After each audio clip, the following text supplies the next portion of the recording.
Après quelques jours, j'apprends seulement que le gars là, on l'a tapé. Il y a des gens tellement malades dans leur esprit qui pensent que j'allais lancer quelque chose, mais si je lance ça, Kinshasa va se soulever. Je ne lance pas ça. Il y a des gens qui pensent que tout le monde fait semblant. Il y a des gens qui pensent que tout le monde fait semblant d'être quelqu'un qu'il n'est pas à l'église. Il y a des gens qui sont tellement dans ce semblant qu'il a du mal à croire que quelqu'un peut être seulement comme il est là. Que la personne que je vois là à l'église, c'est comme ça aussi qu'elle est à la maison. Tellement qu'à l'intérieur d'elle, elle est pourrie. Quand quelqu'un est trop pourri, il voit la pourriture partout. Aide-moi à dire à 3 personnes que tes yeux c'est de toi. Est-ce que tu as prêché 3 personnes? Quand quelqu'un est trop pourri, c'est comme le voleur. Le voleur croit que tout le monde vole. Qui a eu des grands frères? Qui a des grands frères ici? Des grands frères. All right. Moi j'en ai beaucoup. Laisse-moi parler des miens. Sinon tu vas dire, oh le pasteur m'a prêché. Je prêche moi-même. J'ai des grands frères, j'en ai beaucoup. Oh oui, j'en ai beaucoup. Et donc quand j'étais adolescente, mon grand frère qui vient juste avant moi, qui est aujourd'hui pasteur, il avait tendance à me surveiller partout. Il a mis des radars partout. Maintenant des radars humains.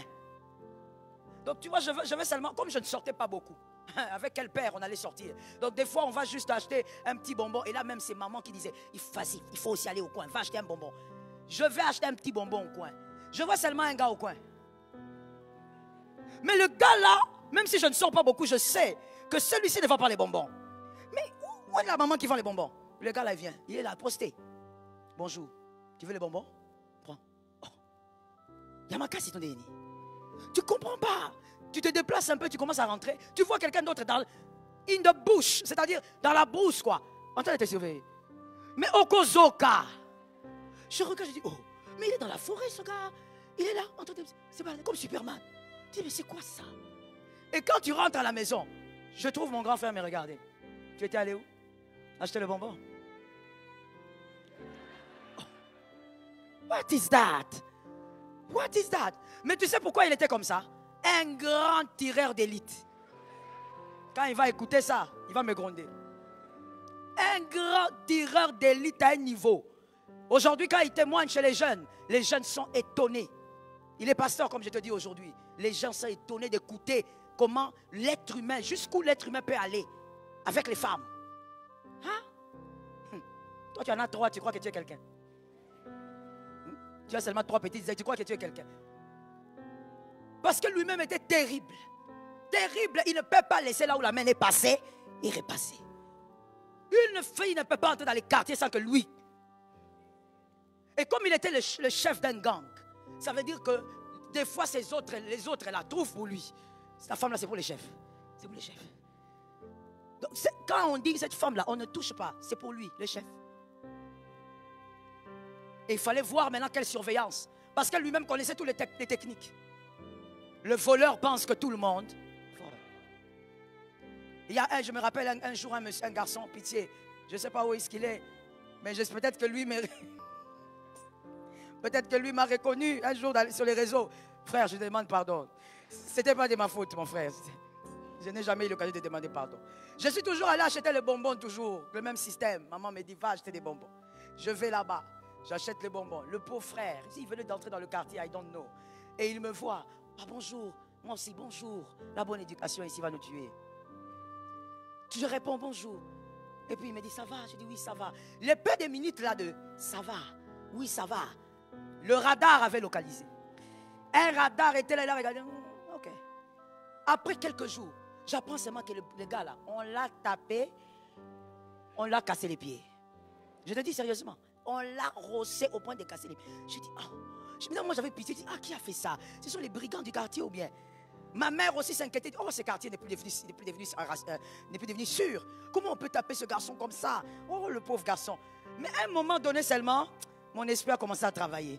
J'ai localisé mon frère. Je l'ai regardé. Il me regarde, il sourit. Quand maman a fait un mouvement, je lui ai dit, toi tu es allé faire... Si encore tu oses parler avec quelqu'un, c'est à cause de toi que ce garçon a des problèmes.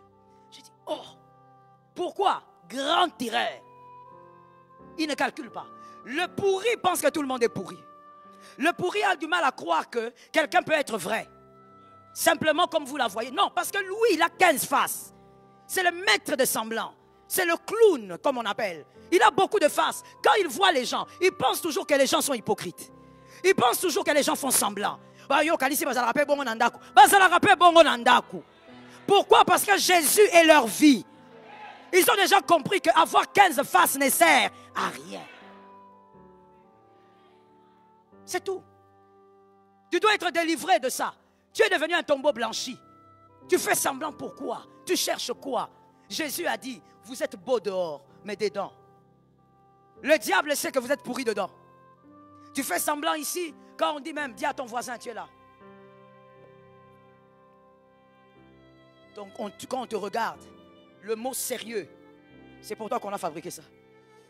Mais quand tu es chez toi, il faut voir les types de choses horribles que tu fais. Les types de pornographie que tu regardes.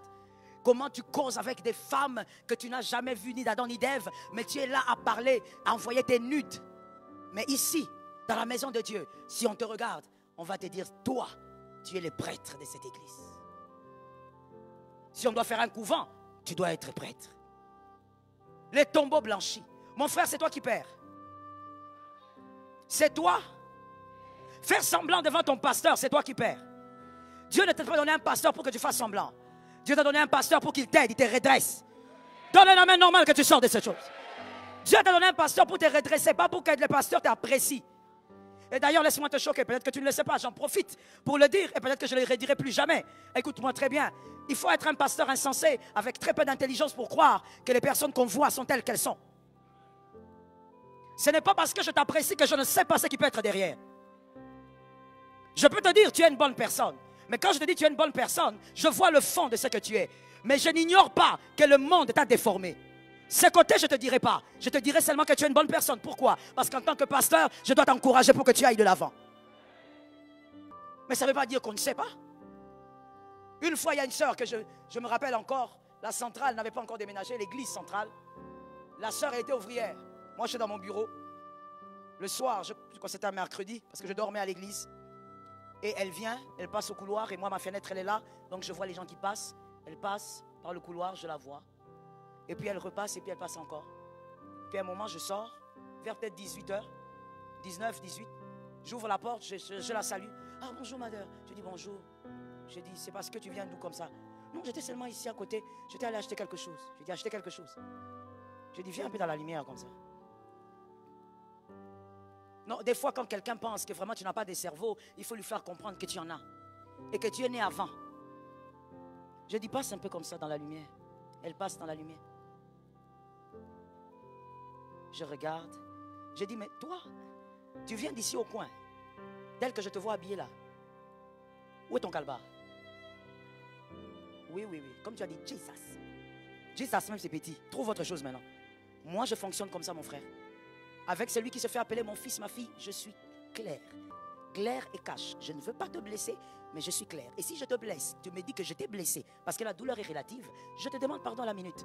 Mais je serai toujours direct envers toi. C'est le type de pasteur que je suis. Je lui ai dit, ça se trouve où? Maman, je dis, tu as entendu? C'est où? Maman. Je t'ai dit. Elle vient de faire son péché. Et là où elle a fait son péché, elle a même laissé le calbar. Et elle vient à l'église. J'ai regardé, j'ai dit, lève-toi, lève-toi. Parce que ton pardon est tellement faux. Tombeau blanchi. Tu as demandé pardon parce que j'étais attrapé. Si je ne t'avais pas attrapé, tu n'allais pas venir dans mon bureau dire, je viens de faire l'impudicité, que Dieu m'aide à sortir. Non. Tu normalises le mal. Mais il faut voir cette fille-là les ailes à l'église, mon frère. Quand l'homme de Dieu appelle, tu vas croire qu'elle dort ici. À côté, sur la tête de l'homme de Dieu.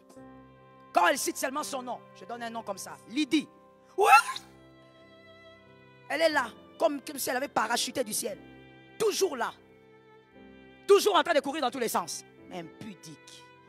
Tombeau blanchi. Tu peux paraître bonne devant les hommes, mais tu t'es détruit. Mon frère, lorsque Sodome et Gomorrhe a brûlé, Jésus était sur son trône. Dans ton impudicité, Jésus reste sur le trône. Le pasteur ne perd rien du tout. Lorsque Dieu te donne un homme de Dieu, c'est pour te redresser parce que Dieu te connaît. Ce n'est pas pour devenir un tombeau. Sois délivré au nom de Jésus.